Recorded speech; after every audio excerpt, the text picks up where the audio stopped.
금요 심야 예배 가운데 오신 여러분들을 예수님의 이름으로 환영하고 축복합니다.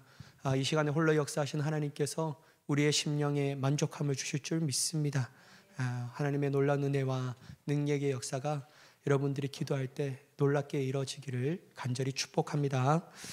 여러분, 이제 요한계시록도 끝을 향하여 나아가고 있습니다. 여러분 11절의 말씀 한번 보면요, 또 내가 하늘이 열린 것을 보니 보라, 백마와 그것을 탄 자가 있으니 그 이름은 충신과 진실이라. 그가 공의로 심판하며 싸우더라. 여러분, 사도 요한이 하늘이 열린 가운데 무엇을 보냐면요, 백마를 탄 한 사람을 봅니다. 백마를 탄 한 사람. 그의 이름은 무엇이냐면 충신과 진실이라고 적혀 있고, 그가 하시는 것은 뭐냐면요, 공의로 심판하며 싸우고 있다라고 사도 요한은 환상을 보고 있습니다. 여러분, 특별히 11절의 말씀을 보면 하늘이 열렸다라고 말하는데요, 이 하늘이 열렸다라는 것은 하나님의 나라가 세상 가운데 임하는 것을 의미한다라고 볼 수 있죠. 여러분, 우리는 사도 요한이 본 백마 탄 사람의 정체를 알 수 있는데요, 그분이 누구냐면요, 요한계시록 앞에 전 부분을 보면 신실하시고 참되신 증인 주 예수님이시라고 할 수 있다라는 거예요. 예수님이 그 백마를 타고 이 땅 가운데 오셔서 하는 역사가 뭐냐면요, 그에게 있는 공의로 심판하며 악과 싸우며 승리하게 하신다라는 거예요. 이게 주님이 하시는 일이라고 할 수 있습니다. 여러분, 이 믿음이 우리 안에 있다면 어떻게 살아갈까요?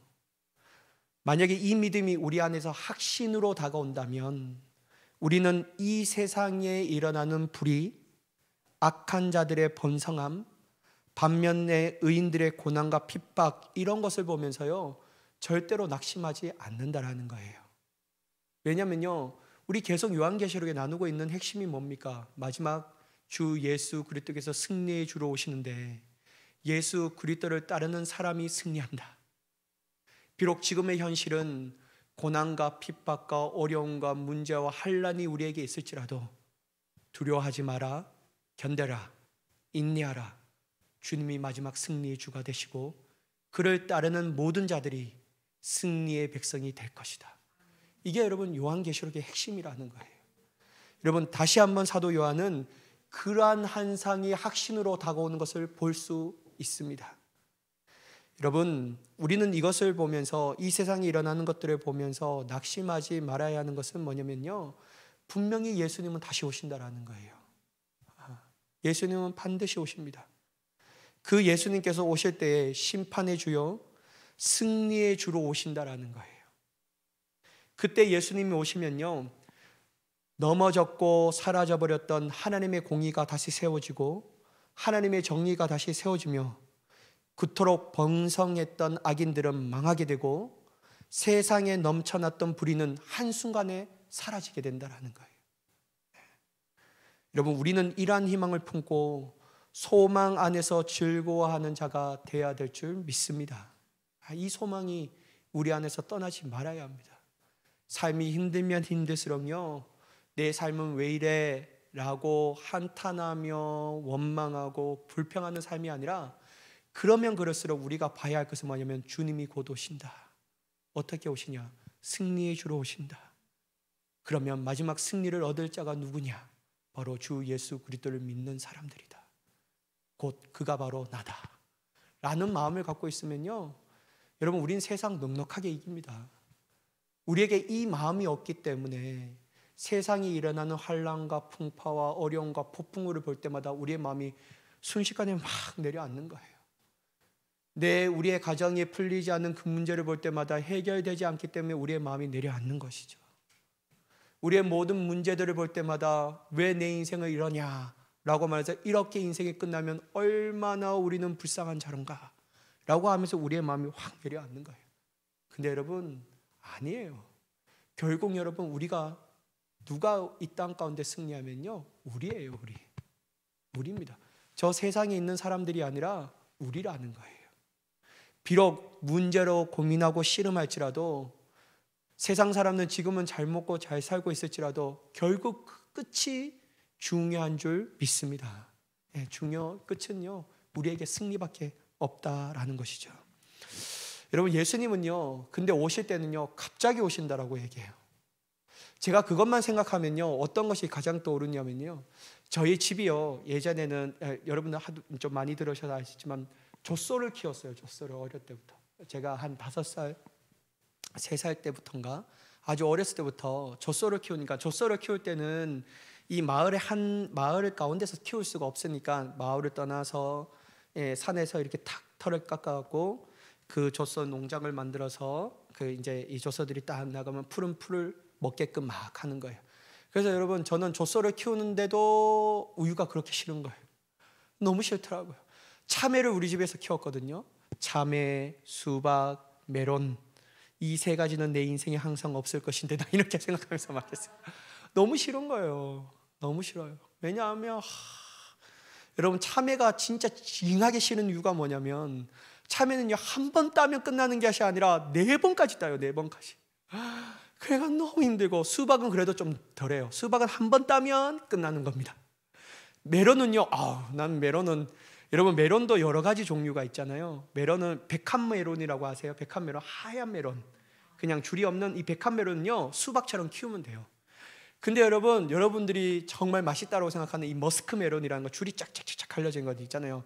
이건 키우려면요 진짜 막 이 어린 나이에도 이거를 막 심고 막 할 때요 막 입에서 막 불평이 터져나는 거예요. 왜냐하면 그게 너무 힘들어요. 심는 게. 이게 딱 줄을 매갖고 찝어줘야 되고 또 찝어줘야 되고 딱 하니까요, 제발 엄마 이번에는 머스크 메론을 키우지 않지? 막 이렇게 물어보면서 너무 했던 게 기억나요. 그래서 여러분, 제가 이 말씀 드리는 이유가 뭐냐면, 저희 부모님은 농사를 지었기 때문에, 그것도 크게 지었기 때문에요, 매일 아침 일찍 갔다가 저녁 늦게 딱 들어오셔요. 그러면 저한테 하는 말이 무엇이냐면요, 항상 현대야, 내가 딱 나가면 너 공부하고 있어라. 내가 다 확인할 거야.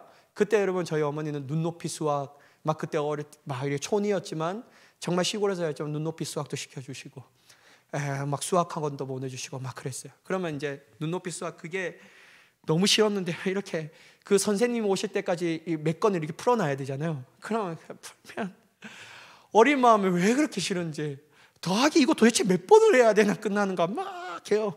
그러다가 이제 TV가 이렇게 있으면 어머니가 갔으니까, 아버지가 갔으니까 이거 적당히 풀다가 TV를 딱 틀어요. 근데 우리 어머니가 하는 말이 뭐냐면요, TV 보지 마. TV 보다가는 알지? 막 이렇게 얘기해요. 그때는 아주 부드러운 음성과 자비하신 미소로 저에게 딱 얘기하셔요. 그러면 저는 딱 듣다가 그 말을 새기다가 하다가 막 이제 공부가 안 되면 TV를 틀죠. 여러분, TV에 한번 빠지면 헤어나오지를 못하잖아요. 그럼 계속 그 TV를 보는 거예요. 그러다가 시간이 언제 흘렀는지 모르지만 탁 하는데요, 갑자기 저희 어머니와 아버지가 오는 소리가 들려요. 왜냐하면 차를 타고 가면 저기에는 우리 아버지의 차 소리가 들리거든요. 이거는 누구의 차, 누구 차, 이렇게 딱 들리는데, 타고 오면요 하는 게 바로 끄고 다시 책상에 앉아갖고 열심히 하는 거야 합니다. 근데 여러분, 저희 어머니가 딱 들어와서 하는 말이 있어요. 현대야, 공부를 했니? 그러면 내가 했습니다. 지금 보세요, 내가 열심히 하잖아요. 그러면 TV는 보지 않았니? 막 이렇게 물어요. 그러면 안 봤어요. 내 눈을 봐봐. 막 이러면서 얘기하면서, 너는 어떻게 거짓말을 하고 있니? 저는 그래서, 엄마, 난 거짓말 안 합니다. 전 진짜 TV를 안 봤어요. 그렇게 말하면 네 얼굴에 써 있다라고 말해요. 저는 진짜요, 저희 어머니를 볼 때마다 무서웠어요.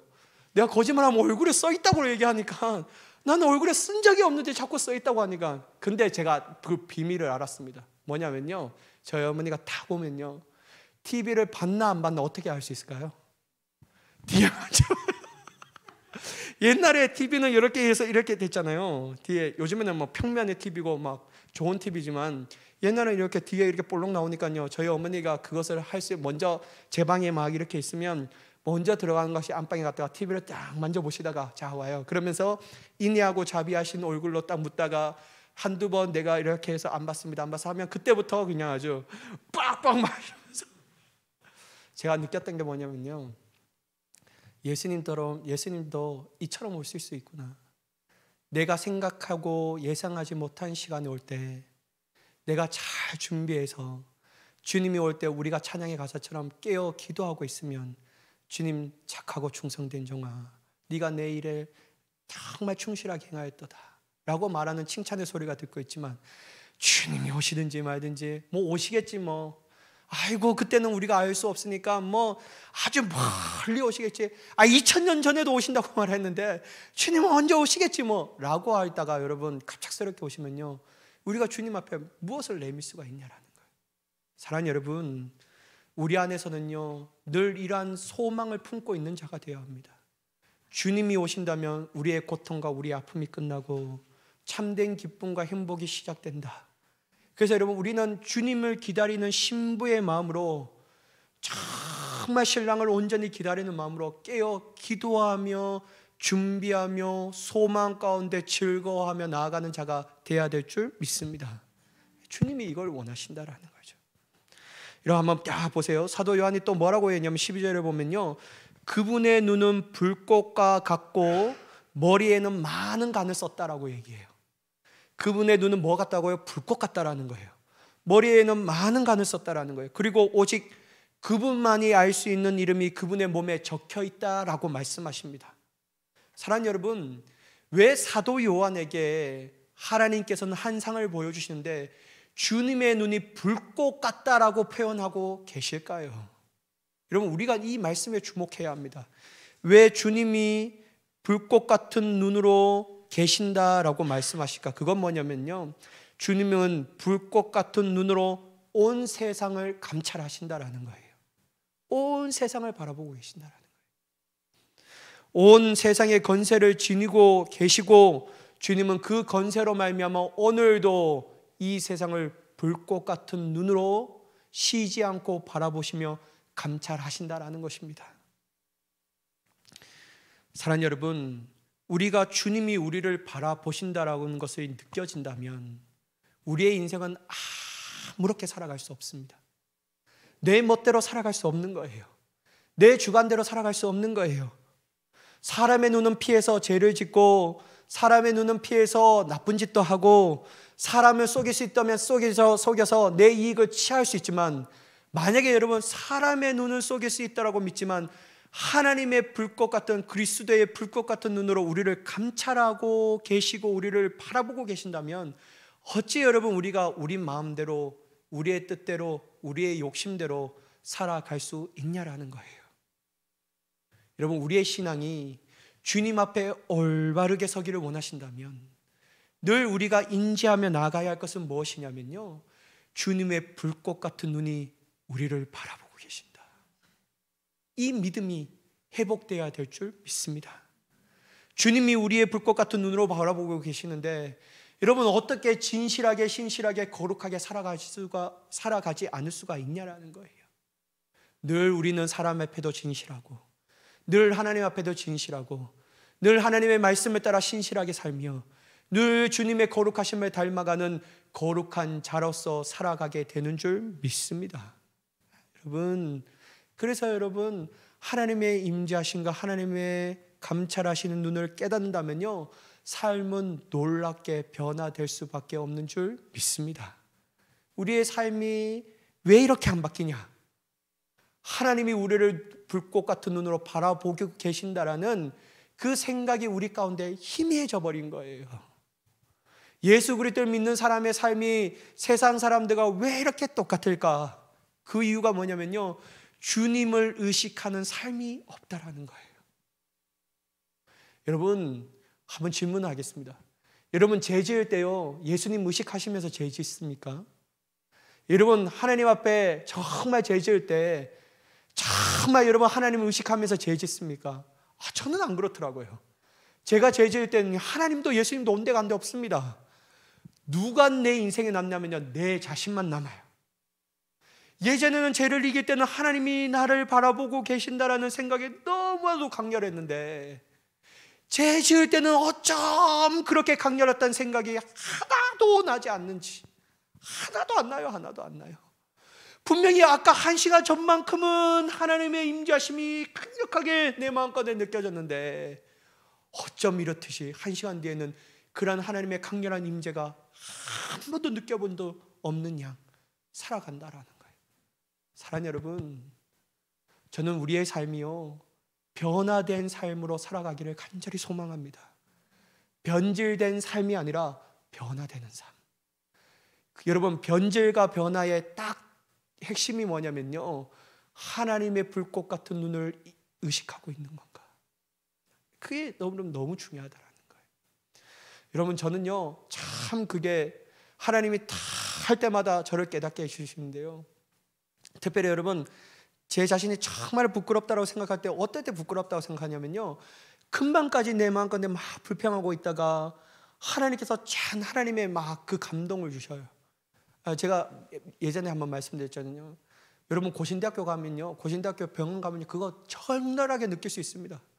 왜 느끼냐면요, 고신대학교 가면요, 주차할 데가 너무나도 없는데요, 왜 그렇게 차가 많은지, 왜 그렇게 들어가는 데 막히는지, 그래서 막 불평이 내 마음가운데 막 쏟아지는데요, 이 고신대학교는 뭐하노, 땅 좀 사지 그래, 막 이런 마음이 막 있고, 고신대학교는 뭐하노, 돈 많이 벌고, 막 이렇게 하면서 막 고신대 병원에 대해서 원망과 불평과, 이 사람은 왜 이렇게 안 가나 라고 생각하는데요, 그때 내 앞에 딱 뭐가 써 있냐면요, 코람데오 라는 게 써 있어요. 제가 그럴 때 볼 때마다 너무 부끄러워서, 내가 하나님의 면전 앞에서 서 있다는 생각을 한다면요, 우리가 들어가는 모든 순간이 하나님의 은혜의 시간이며, 하나님과 더욱더 가까워지는 시간이며, 하나님을 영화롭게 하는 시간이 되는 줄 믿습니다. 여러분, 뭐 좀 차가 길면 어때요? 깨닫잖아요. 하나님이 나를 바로 보시는데, 주님 정말 감사합니다. 내가 기도할 수 없는 시간인데요, 이렇게 차를 밀림을 통해서 기도할 수 있는 시간을 허락하여 주시니 어찌 그리 아름다운지요 라고 생각합니다. 여러분, 남편이 막 아내가 내 마음을 확 긁어요. 그냥 그럴 때마다 여러분, 우리가 어떻게 생각하면 저 인간은 밥 먹고 왜 저러나 생각하지 말고, 그럴 때마다 우리가 생각하지만, 하나님 성령의 9가지 열매 중에 인내라고 말씀하시니 이 인내를 견딜 수 있는 시험을 허락하여 주시니 참으로 감사합니다 하며 견디면요, 우리가 이길 수 있는 거예요. 여러분, 우리가요 마음이 변화되는 건 딱 하나예요. 얼마만큼 하나님을 임재하며 살아가는가, 얼마만큼 하나님을 의식하며 살아가는가, 이게 우리의 삶을 변화시키는 가장 주된 핵심인 줄 믿습니다. 근데 여러분, 하나님의 임재는요 다른 것에 느껴지는 거 아니에요. TV 보다가 느껴지는 거 아니에요. 오늘 WBC 그 야구를 봐야 되는데 그거 보다가 느껴지는 게 아니에요. 그거보다 느껴지는 게 아니라 무엇 할 때 느껴지냐면요, 말씀을 가까이 하는 삶을 살 때, 기도를 가까이 하는 삶을 살 때 놀랍게 하나님의 임재하심이 나에게로 점점 가까이 다가오며 변화되게 되는 줄 믿습니다. 여러분, 13절과 14절의 말씀을 보면요, 피로 물든 옷을 입으신 그분의 이름을 뭐라고 얘기하면 하나님의 말씀이다 라고 얘기해요. 하늘의 군대가 그분을 따른다 라고 말합니다.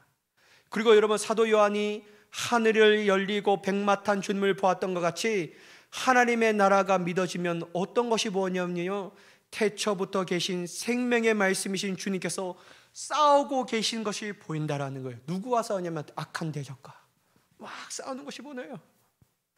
사랑하는 여러분, 말씀은요 우리의 닫힌 눈을 열고 보이지 않는 주님의 섭리를 보게 하시는 줄 믿습니다.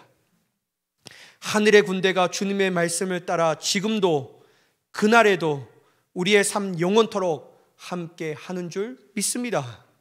그 옛날 엘리사 선지자의 말처럼 우리와 함께한 자가 그들과 함께한 자보다 훨씬 더 많다라는 거예요. 여러분, 우리는 홀로 있는 게 아니에요. 우리에게는요, 믿음의 눈으로 보면요, 불병거와 불말이 얼마나 그렇게 많은지. 그래서 여러분, 우리는 홀로 있는 것이 아니라 주님의 천군과 천사가 우리와 함께하며 주님의 여호와의 군대가 우리가 함께하여 주셔서요, 악한 대적이 아무리 커더라도 우리는 여호와의 군대 마하나임으로 주님의 이름으로 나아가면 그 악한 군대가 벌벌 떨며 떠나가게 되는 줄 믿습니다. 그러니 여러분, 우리의 영안이 열려져야 하는 거예요. 제발 육의 눈이 열려지는 것이 아니라 영안의 눈이 말씀으로 열려지면 우리의 삶이 어떤 사람들보다 더 행복해지며, 어떤 사람들보다 기쁨을 더욱더 누리며, 어떤 사람들보다 즐거움을 더욱더 삶 가운데 온전히 선포하며 나아가게 되는 줄 믿습니다. 그러니 여러분, 말씀이 우리의 실제가 될 수 있도록 기도해야 합니다. 이게 너무 중요하다는 거죠. 그래서 여러분, 말씀을 가까이 하는 사람이 복이 있다라고 말하는 것이죠. 말씀을 가까이 하는 자가 복이 있다. 여러분 또한 15절과 16절의 말씀을 보면요, 만왕의 왕 만주의 주이신 그분의 입에서 무엇이 나오냐면요, 예리한 검이 나온다라고 말해요. 예리한 검이 나와서, 이 예리한 검이 나와서 어떻게 되죠? 만국을 치고 철장으로 그들을 다스린다라고 말씀하십니다. 또한 전능하신 하나님의 맹렬한 진노의 포도주 틀을 밟는다라고 말해요. 예리한 검과 같은 말씀의 권세는 만물을 벌거벗은 것 같이 드러나게 한다라고 히브리서의 말씀은 쓰여져 있음을 우리는 압니다. 사랑하는 여러분, 선지자와 사도, 믿음의 선진들도 이 믿음으로 세상의 위협을 이기고 끝까지 인내로 승리하게 된 줄 믿으시기 바랍니다. 우리는 어떠한 상황과 형편에도 말씀을 향한 기대와 소망을 잃지 말아야 합니다. 주님의 말씀에는요, 우리가 상상할 수 없고 생각하는 것보다도 훨씬 더 큰 능력과 권세가 있는 줄 믿습니다. 마치 이 세상을 창조하실 때 말씀으로 창조했었던 것처럼, 그러므로 우리는 항상 우리의 입에 창조의 능력이 있는 하나님의 말씀을 담고 있어야 될 줄 믿습니다. 우리의 말을 하는 것이 아닌 창조주 역사의 능력이 가득한 하나님의 말씀을 우리의 입가에 담아두고 있어야 하는 거예요.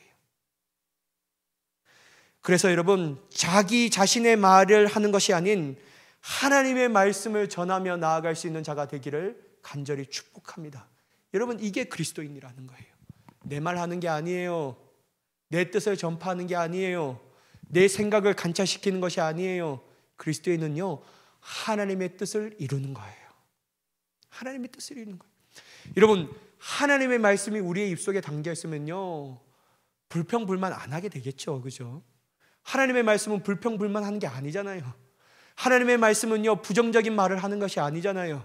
하나님의 말씀은요, 무에서 유를 창조하신 크나큰 권세와 능력이 있기 때문에 우리 눈에는 반드시 부정적으로 보이지만, 우리의 눈에는 이 상황이 변화되지 않을 것처럼 고착화된 상태로 보이지만, 하나님의 말씀이 우리의 입술에 있어 그 말씀을 주님의 능력의 이름으로 선포하기만 한다면 무에서 유를 창조하신 하나님의 역사가 일어나는 것처럼 부정이 긍정으로 바뀌는 놀라운 역사가 일어나게 되는 줄 믿습니다. 그러니까 여러분, 하나님의 말씀으로 사로잡힌 교회가 부정의 말을 하는 것이 아니라 긍정의 하나님의 놀라운 능력으로 나아가니, 여러분 어떻게 부흥하지 않고 성장하지 않을 수가 있냐라는 거예요. 여러분, 하나님의 말씀으로 가득한 우리의 가정이 어떻게 불평과 불만과 부정적인 생각으로 사로잡힐 수가 있냐라는 거예요. 여러분, 우리의 가정이요, 하나님의 말씀으로 가득하기를 한번 해보십시오. 그러면요, 하나님의 말씀으로 인하여 무에서 유를 창조하신 전능하신 하나님의 능력으로 인하여 늘 하나님의 크신 능력을 바라보며 소망 가운데 즐거워하고 믿음으로 하나님의 확신을 가지며 살아가기 때문에 우리는 늘 내 가정 가운데 행복한 사람으로 삶을 보여주게 되는 줄 믿습니다. 여러분, 저는 행복이 이 비결이라고 생각해요. 돈이 많이 가진 것으로 누리는 행복이 아니라 참된 주님이 주시는 행복, 그것은 말씀의 능력을 깨닫는 사람만이 온전히 누릴 수 있다, 그렇게 생각하는 것이죠. 또한 여러분, 17절과 18절에 보면요, 사도 요한은 태양 안에서 서 있는 한 천사를 봅니다. 그는 모든 새에게 하나님의 큰 잔치에 와서 왕과 장군과 힘센 자들, 말들과 그 위에 탄 자들, 자유인이나 종이나 작은 자나 큰 자의 살을 먹으라고 선포하고 있어요. 사랑하는 여러분, 우리가 이것을 볼 때 깨달아야 할 것이 있습니다. 하나님의 잔치에서 세상의 권세를 소유하고 기준을 정하던 자들이 심판만 받게 되는 거예요. 하나님의 나라는 첫째가 꼴찌가 되고 꼴찌가 첫째가 되는 하나님의 뜻만이 서는 나라가 되는 줄 믿습니다. 그러니까 여러분, 하나님의 기준은요, 우리가 상상할 수 없는 기준이에요. 근데 여러분, 우리가 상상할 수 없고 예측할 수 없는 것이 아니라 분명히 하나님의 기준은 성경 안에 분명히 우리에게 말씀하고 있습니다. 어떻게 해요? 그것도 확실하게 말이에요. 누구든지 주님의 뜻에 순종하는 자에게는 내가 영생의 복을 주리라. 그게 주님이 우리에게 주신 핵심이라는 거예요. 여러분, 우리가 하나님의 말씀에 순종한다는 것이 무엇일까요? 그것은 뭐냐면요, 믿음 안에서 산다라는 거예요. 여러분, 믿음 안에서 산다라는 것은 또 다른 말로 어떤 말하는 것일까요? 그건 뭐냐면요, 예수 그리스도의 십자가와 복음 안에서 주님이 우리의 인생의 주인 되시는 삶을 산다라고 할 수 있습니다. 사랑하는 여러분, 이처럼 내가 어떠한 신앙의 체험이 있다고 자랑하지 말고, 내가 어떠한 위대한 경험을 했다고 자랑하지 말고, 왜냐하면 여러분, 이 자랑이요, 그렇게 자랑할 것이 많은 사람이 하나님의 나라 가면 첫째가 꼴찌가 되는 수치심이 우리에게 있을 수 있다는 거예요. 그러니까 여러분, 우리가 자랑하지 않으면 된다라는 거예요. 결국 우리 안에서 무엇만이 자랑되냐면 하나님의 주시는 믿음의 선물을 자랑하고, 우리 안에서 구원하신 하나님의 복음만을 자랑하고, 우리 안에서 생명의 주인 되시는 예수님만을 자랑하여 오직 하나님 앞에서도, 하나님 나라에서도 하나님 앞에 크나큰 칭찬을 받을 수 있는 우리 모두가 되기를 예수님의 이름으로 간절히 축복합니다. 여러분, 19절과 20절의 말씀을 보도록 하겠습니다. 여러분, 19절과 20절의 말씀을 보면 주님의 군대에 대항해 짐승과 세상의 왕들과 군대들이 전쟁을 일으킨 것을 봅니다. 그러나 여러분, 짐승은 그의 마지막에 붙잡히고 표적을 행하며 미혹하던 거짓 선지자도 잡히고 맙니다. 그리고 그들은 산채로 유황불 못에 던져지게 된다라는 것이죠. 여러분, 오늘날 우리 이 시대에 지금 이때 한국을 떠들썩하게 하는 여러분 하나의 컨텐츠가 있습니다. 그게 뭐냐면 나는 신이다라는 거예요. 한번 보셨어요? 여러분, 마음이 약하면 보지 마세요. 왜냐하면 계속 생각나니까. 근데 여러분, 나는 신이다라고 보면요, JMS, 그 다음에 아가동산, 그 다음에 오대양 사건, 그 다음에 마지막 만민중앙선교회라는 이재록 목사에 대해서 쫙 나옵니다.